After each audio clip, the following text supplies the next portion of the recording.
Huh? Yes, sir. Yeah. Good morning. We'll start today with the topic of acute renal failure, that is acute kidney injury.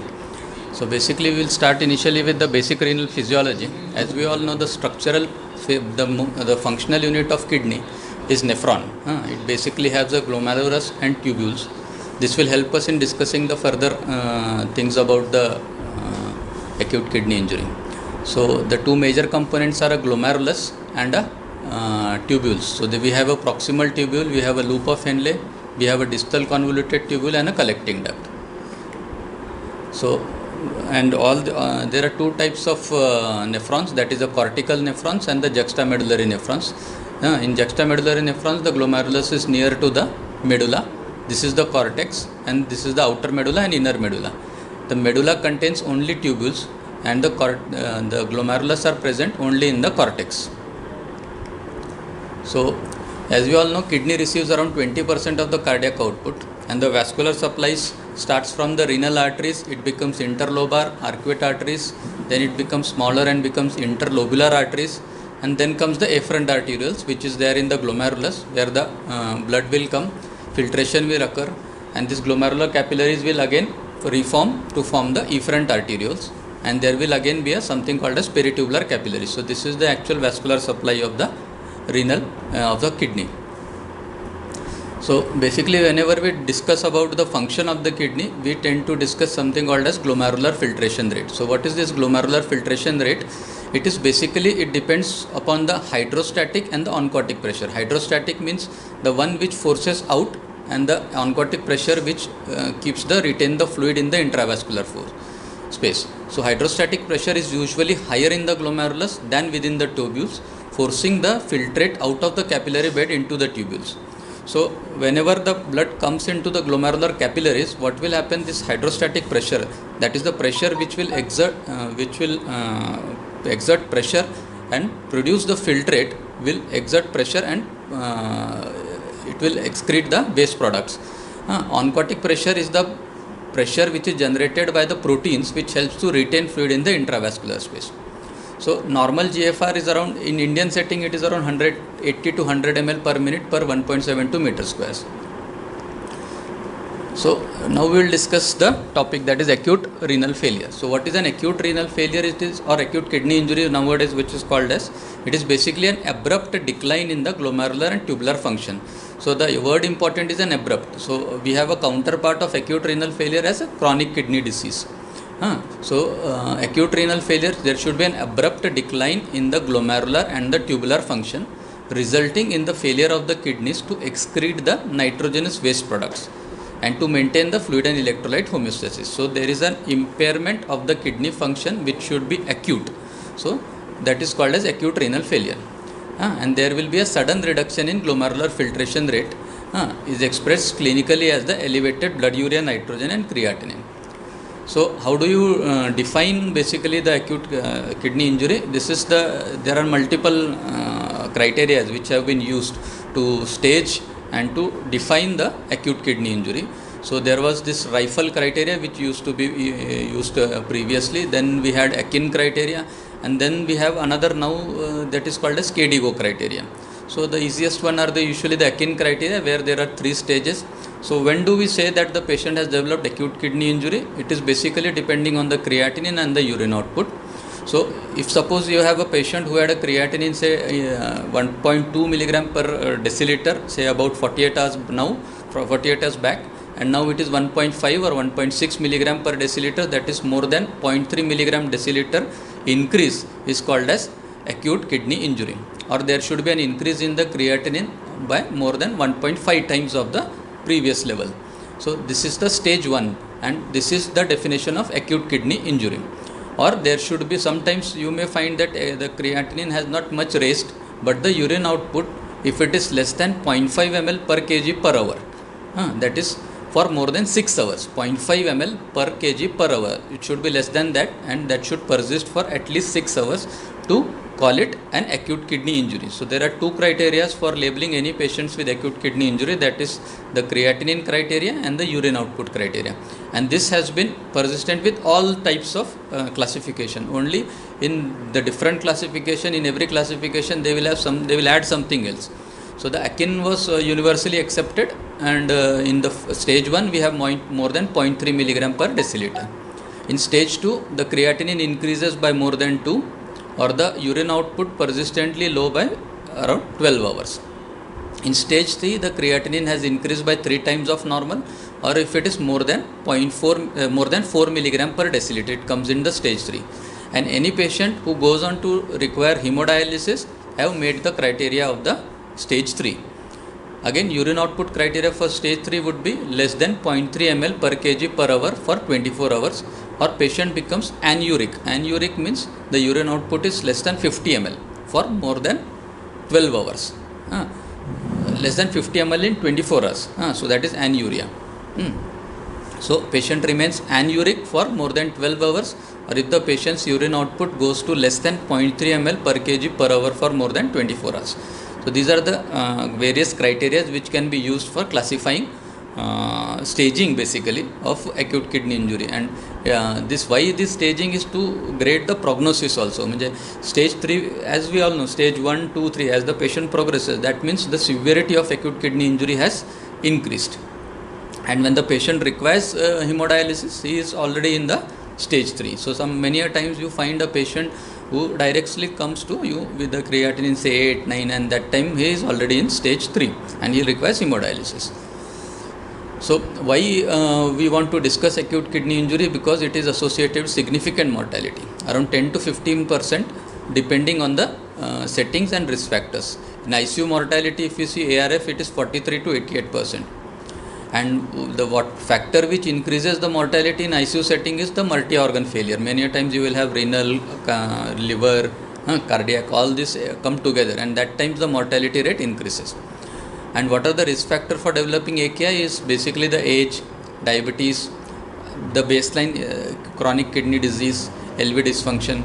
So if the patient has a baseline chronic kidney disease, it is labeled as acute on chronic. So we will have a patient who has got suppose a baseline creatinine of 2 and he develops a deterioration, then that will be labeled as acute kidney injury on chronic kidney disease. So these are the various risk factors of acute kidney injury. So the pathophysiology, this is for acute tubular necrosis. We are discussing only AKI now, we are not going to discuss the acute on chronic picture. So in pathophysiology, the slide is not very good, but still in ischemia, whenever there is ischemia can be in the form of problems in the vasculature, or it can be in the form of hypotension. So all this, both of them can lead to tubular cell injury. There can be endothelial dysfunction, there will be activation of renin-angiotensin mechanisms, and there can be reversible changes, can be irreversible changes, and finally patients develops a reduced GFR, and finally it leads to oliguria and acute kidney injury. Then this is another type of acute kidney injury which is seen in rhabdomyolysis, that is the muscle breakdown. Many a times we see patient exerts too much. A patient who comes to you with a history of decreased urine output, and if you ask him what he has done yesterday, so probably last 2-3 days he has been going to newly started on gym and exerted too much, or he has started playing say the football outdoor games, and he develops rhabdomyolysis, and there will be very high very high CPK, and in that also there will be a dehydration, there will be renal vasoconstriction which leads to decrease in GFR, will lead to cast formation, tubular ischemia, and finally it leads to acute renal failure. So what are the common clinical features? What do we find in patients with AKIs? That is azotemia. So there is always a discussion, what is azotemia, what is uremia. So azotemia is basically only the biochemical abnormality. So what is the biochemical abnormality for diagnosing AKIs? So biochemical abnormality is rise in urea and rise in creatinine. So when this produces any effects on the body, then that time it will be labeled as uremia. So azotemia is only the biochemical abnormality. So it will be a part of the clinical features of acute renal failure. Patient may develop hypervolemia. If the urine output is low, patient tends to drink more water, so that he passes more urine, but in the end he develops hypervolemia. Then there are electrolyte abnormalities. Patient may develop hyperkalemia, hyponatremia, hyperphosphatemia and hypocalcemia. Then metabolic acidosis. Patient may develop hypertension and ultimately oliguria, and patient can develop anuria. So these are the various clinical features we will look into whenever we diagnose an acute renal failure. So ideally we should be doing all these tests: urea, creatinine, potassium, sodium, phosphate, calcium, blood gas. All these tests needs to be done to first to diagnose and also to manage acute kidney injury. So next, the classification. So how acute kidney injury is classified? It is basically you can have pre-renal. Pre-renal means it is before the kidneys. Renal means intrinsic renal, that is the problem in the kidneys. Post-renal means it is beyond the kidneys. Okay? Beyond the kidneys means in the ureter or in the bladder, that is obstruction. So first we'll go one by one, pre-renal, and we'll discuss first. So classification is based on clinical information. We need to have a good clinical history, then a physical examination, then you need to have blood urea nitrogen creatinine ratio, get a urine analysis. See, this is one of the most important aspect which is usually neglected. Urine analysis is always required in any patient you evaluate for a renal disease. Then you can get urine electrolytes, renal ultrasound. Then sometimes you require special tests like kidney biopsy, CTs, nuclear medicine scans and serologies. So why you need this classification? Why pre-renal, renal or post-renal? So information on etiology, you get an information on etiology and you can direct the appropriate therapy. So for each cause, if there is an obstruction, if suppose there is a stone, so the treatment will not be fluids, which will be the case in a case of patient with pre-renal AKI. So when you have an obstruction, your aim should be to relieve the obstruction. So in this classification of pre-renal, renal and post-renal is basically to direct the appropriate therapy. So what are the different pre-renal causes of AKIs? So basically what you need to have is the decreased effective perfusion without cellular injury. So this is important. When it becomes cellular injury, cells means where are the cells? It is basically in the tubules. So those are called as tubular cells. So here there will be in pre-renal there will be decreased effective perfusion, but there will be no cellular injury, and 100% pre-renal is reversible, immediately reversible. If you treat the if you perfuse the kidneys well, the pre-renal element will be gone. So where do you get this decrease in the effective perfusion? One is hemorrhage, second is sodium depletion, pump failure means LV dysfunction. Then increased vascular capacity like in sepsis, you get an increased renal vascular resistance like in hepatorenal syndrome, patient in cirrhosis, and NSAIDs. Then there are some vasoconstricting drugs like radiocontrast, cyclosporins, amphotericin B. All this leads to decrease in the effective perfusion. But if you treat them, if you diagnose them early and if you treat them, then there will not be a cellular injury. Once cellular injury sets in, then the diagnosis becomes acute tubular necrosis, and that becomes an intrinsic renal failure. So in pre-renal you have to diagnose early because it is 100% reversible. So in here the renal tubular and glomerular functions are intact and reversible if underlying cause is corrected. So that is why the diagnosis of the classification is important, and early treatment in pre-renal failure will make it 100% reversible. So basically what happens in pre-renal azotemia, basically there is a decrease in renal blood flow and it ultimately goes to decrease in GFR. There is increase in sodium and water reabsorption, finally develops oliguria. Why increase in sodium and water reabsorption? Because your tubules are good. The difference between pre-renal, renal failure and acute tubular necrosis is the tubules are good here. So tubules will be functioning. What is the function of tubules? It is to absorb the solutes and also the water. So if there is a mechanism in the kidney, autoregulatory mechanism, So if there is a less amount of filtrate means the glomerular, if there is a decrease in the glomerular filtration rate, the what will tubules do, they get a signal कि नहीं ऊपर से कम आ रहा है, so they will try to absorb more, so they will increase in the solute absorption as well as water absorption to maintain the body fluid. So this is the case in a pre-renal failure. And another important differentiating point in this patient is elevated blood urea nitrogen to creatinine ratio. That is classical, that is more than 20:1 ratio you get in a patient with renal failure. And also you will get low urinary sodium, because already the tubules have got the message ki nahi, there is some problem with the perfusion. So if you need to save the person, you have to absorb more. So they will absorb more of sodium, so less amount of sodium in the urine, and then you will get low urinary sodium, and you will get elevated blood urea and creatinine ratio.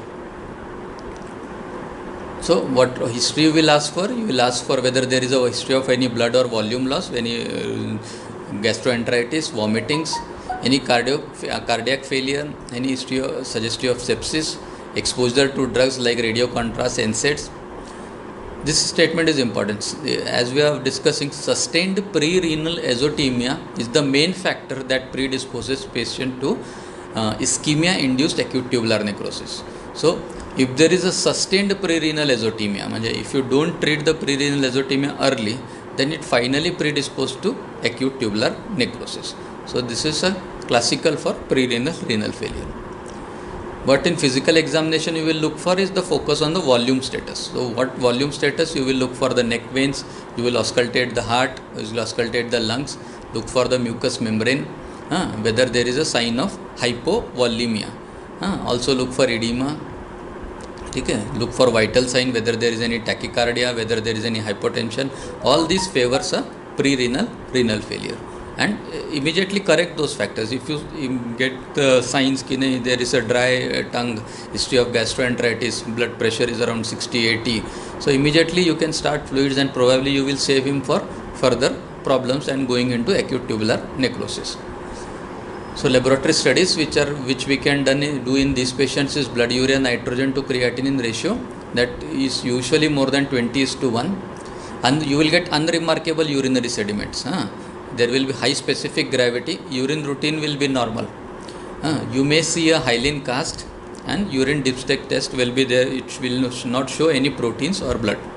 Whenever you get protein or blood in urine, the problem is in the glomerulus, not in the tubules. So there is no intrinsic kidney damage in pre-renal AKI. Rising urea and creatinine occur because the kidneys are inadequately perfused. Therefore, normal physiological response occurs manifested in urine electrolyte that reflect the intact tubular function. That is what we have discussed just now. Therefore, you get low urinary sodium and low fractional excretion of sodium and urea. So these are the basically the characteristic of pre-renal AKI. The fractional excretion of sodium is low, fractional excretion of urea is low. That means this urea and sodium gets reabsorbed because your tubules are good here. Whenever there is low perfusion, tubules try to extract more from the filtrate. And this pre-renal azotemia and ischemic tubular necrosis represents a continuum. That is, if you treat pre-renal early, you will not find ischemic tubular necrosis. If you are not able to diagnose early the pre-renal failure, or the patient comes to you late, then the patient leads into the tubular necrosis, where there will be recovery in ATN also, but it is usually prolonged. ATN may recover in 2 days, or it may take 3 weeks. So that is what is important in diagnosing pre-renal AKI early. Most cases of ischemic ARF are reversible if the underlying cause is corrected. Now the renal or intrinsic renal are classified based on the primary site of injury. That is whether it is vascular injury, whether there is a glomerular injury, whether there is a tubular, that is what acute tubular necrosis. This is one of the most common cause of acute kidney injury. Then interstitial nephritis. Interstitial nephritis may be because of some drugs, maybe because of some infections. Glomerulonephritis, that may be because of some connective tissue disease or some vasculitis. In all types of intrinsic renal failure, the BUN to creatinine ratio is preserved, that it will be between 10 to 20 urea is to 1 of creatinine. So that is the difference. That is how you differentiate between pre-renal and renal. Again, you will require a history and physical examination, and most important part of this intrinsic renal failure will be urine analysis, because whenever there is glomerulonephritis, you will find proteins in the blood, you will find blood in the blood. Normally function of the glomerulus is to keep good things in the body, that is protein and blood should not come in the urine. If there are proteins and if there is blood in urine, there is some problem with the glomerulus. Then vascular, it can be large vessels, like it may lead to renal vein thrombosis or renal artery stenosis. This can lead to acute kidney injuries. Or if there is small vessel involvement, like in vasculitis, atheroembolic, malignant hypertension, thrombotic microangiopathies, all this can also lead to acute kidney injury. Then we will talk about something about this atheroembolic, which is usually a neglected part. It is relatively common. Many a times you get in patients who have undergone a renal coronary angio. So while the catheter manipulation, you may develop a plaque may go and goes into the embolizes into the renal vessels. So if there is a atheroembolism, there is a progressive lyse, then stabilization of blood urea nitrogen and creatinine, usually without significant recovery of kidney function.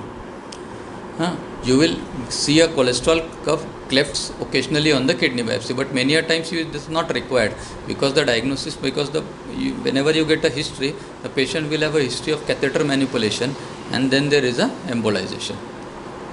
What investigation you will do is this atheroembolic you will get a urine eosinophils, low complements, and usually the differential diagnosis, because the patient has undergone an angio, we will have a differential diagnosis of contrast nephropathy versus atheroembolic. What is the difference? In the contrast nephropathy, the creatinine rises by at least 48 to 72 hours. Atheroembolic matlab ki same day, within 24 hours you will get a rise in creatinine. So that is the difference between atheroembolic, because in atheroembolism what has happened, there is an embolus, it has gone into the renal vessels and it has blocked the supply. So immediately your GFR is going to go down, and within 24 hours your creatinine is go high. In contrast nephropathy, the mechanism is different. It leads to vasoconstriction, it leads to tubular damage, the contrast. So it will take at least 48 to 72 hours to the creatinine to rise. So that is how you differentiate between a contrast nephropathy and atheroembolic disease. Then there is a glomerular diseases, which can be a systemic, can be a part of all types of vasculitis, or there can be a primary kidney disease. There are some membranous nephropathy, membranoproliferative glomerulonephritis, which are limited only to the kidneys. Then there is edema, patient will have edema, usually patient is hypertensive, and here again the blood urea and creatinine ratio will be preserved. Here the most important will be a urine analysis, where you will find proteins, you will find RBCs, you will find RBC Cas. So these are characteristic of a glomerular injury, and these patients will often require a kidney biopsy. In interstitial nephritis, there will be history of exposure to medications at usually around 7 to 14 days. Can be innocuous medication like penicillin, cephalosporin, dilantins. Sometimes you will get the skin rash. 1/3 patients may have.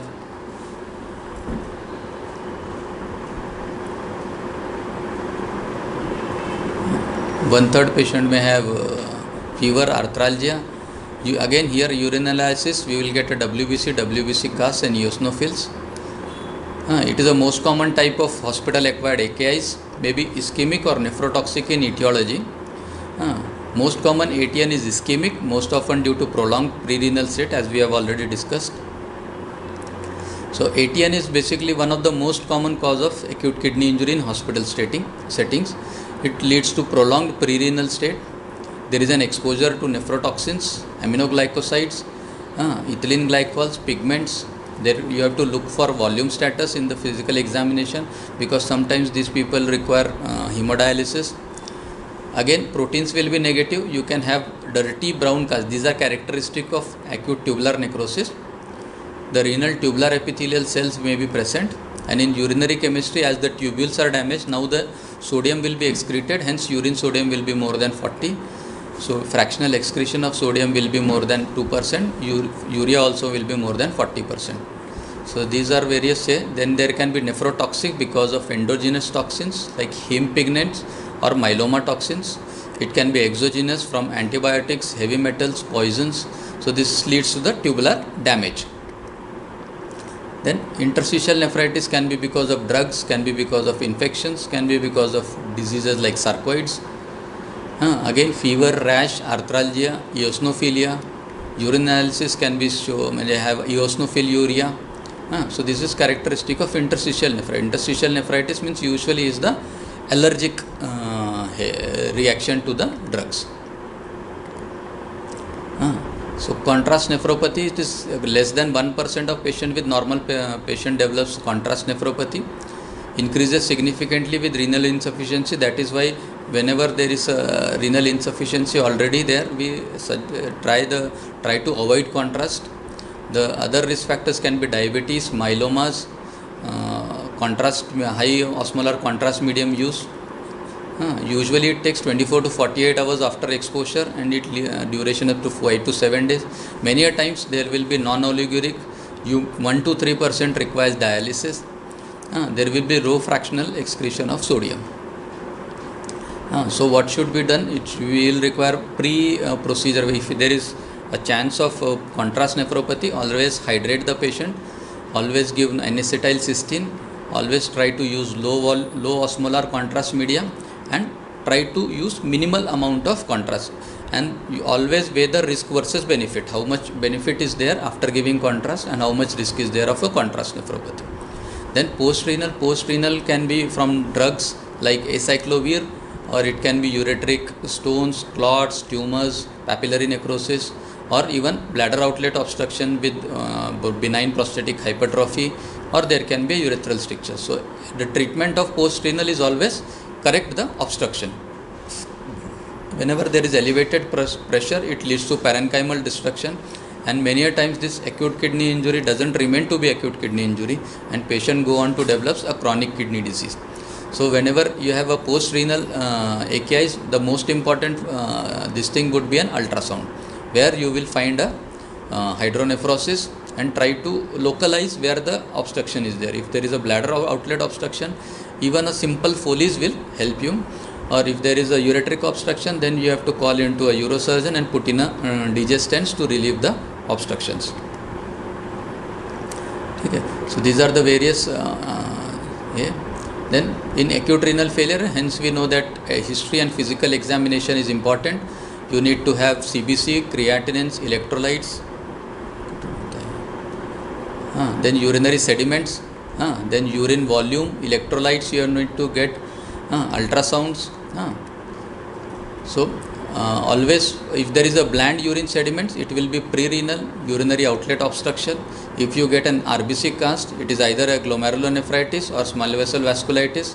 If you get a WBC pus cells, then either it is an interstitial nephritis or the patient have developed UTI and pyelonephritis. So this is how, that is why urinary sediment is helpful in patients with acute renal failure.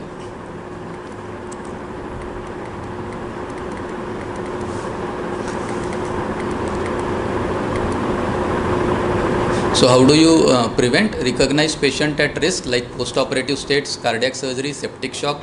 Prevent progression of pre-renal to renal. That is why you have to diagnose pre-renal early. Preserve renal perfusion. Whenever you have loose motions or any type of prayer, try to maintain euvolemia. Cardiac output should be maintained and keep the blood pressure as normal as possible. Avoid nephrotoxins like aminoglycosides, NSAIDs, amphotericins. And you have to treat according to the type or etiology of AKI. Like if it is a pre-renal, you have to maintain the volume, improve the renal perfusion. Post-renal, relieve obstruction. Intrinsic renal, it depends on the type. If there is a glomerular type, you may require immunosuppression. If there is an interstitial, you may require steroids. If there is a vascular problem, you may require stenting. And if it is a tubular damage like ATN, you just have to wait and watch. Support the patient. If the patient requires dialysis, then dialyze him. ATN requires only support. It will recover on its own, maybe in 2 days, maybe like 3 weeks. So just patience is important in ATN. Follow clinically, attention to volume status, avoid additional insults, treat the complications of AKI. Treat complications mean look for hyperkalemia, hyperphosphatemia, acidosis, and these all needs to be corrected. and always treat the underlying disease. Strictly monitor intake and output. That is what we usually fail into. Monitor serum electrolytes and adjust the medication dose according to the glomerular filtration rate. Avoid the nephrotoxic drugs and okay. So diagnose AKI by following GFR. You need to check the blood urea and creatinine. Always classify the pre-renal, renal and post-renal by history, physical examination, blood urea nitrogen to creatinine ratio and urine analysis. Urine chemistries needs to be will help you in differentiating between pre-renal and ATN. Ultrasound will give you an idea about obstruction, and you rarely need other investigations. Distinguishing the type is depends on the history: vascular, ATNs, AINs and acute glomerulonephritis. Hydrotherapy indicated in obstructed stones, is it ethical? No, hydrotherapy basically, if there is a lower ureteric calculus, only in those situations you will help it. Otherwise, in upper ureteric or mid ureteric, hydrotherapy is not of much use. See, it depends on the size of the stone also. If you are going to give hydrotherapy for a 15 millimeter calculus, it is pointless, because that stone is not going to come out. So whenever there is a lower ureteric calculus, you can try with hydrotherapy, and second would be to give something like tamsulosin, which will increase the movement of the ureteric musculature, so that the stone will be passed out. So there is one question. Sir, any particular advice while prescribing acyclovir in elderly patients with diabetes, hypertension with regards to kidney injury? No, you see, in acyclovir, whenever you use, that time you need to have a renal function, because acyclovir is a very notorious drug. What it will do is it will form a crystals and cause obstruction. Along with that, it has a direct toxic effect on the tubular cells also. So my suggestion would be to get the creatinine prior to starting acyclovir at least, and especially you have to, as you said correctly, in diabetics, elderly, these are more prone to develop complications. So always weigh the risk versus benefit. Try to get the GFR, calculate the GFR prior to starting the acyclovir, and calculate the dose accordingly. We have a dose modification for acyclovir. So, and one more question: how to count eGFR on creatinine? GGFR eGFR with creatinine. So basically, eGFR is calculated based on there are multiple formulas. So the easiest one which we can use in practice is the Cockcroft-Gault, that is 140 minus age into body weight upon 72 into serum creatinine. That is the easiest one, I think, which can be used in your clinical practice. Otherwise, all others are calculator based. The CKD, EPI or MDRD formulas. So these are you cannot just use. There are the creatinine and all these things are there, and then you can put in there and you will get a value. So 3 formulas: Cockcroft-Gault, MDRD and CKD EPI. I think for clinical practice, Cockcroft-Gault is the easiest one.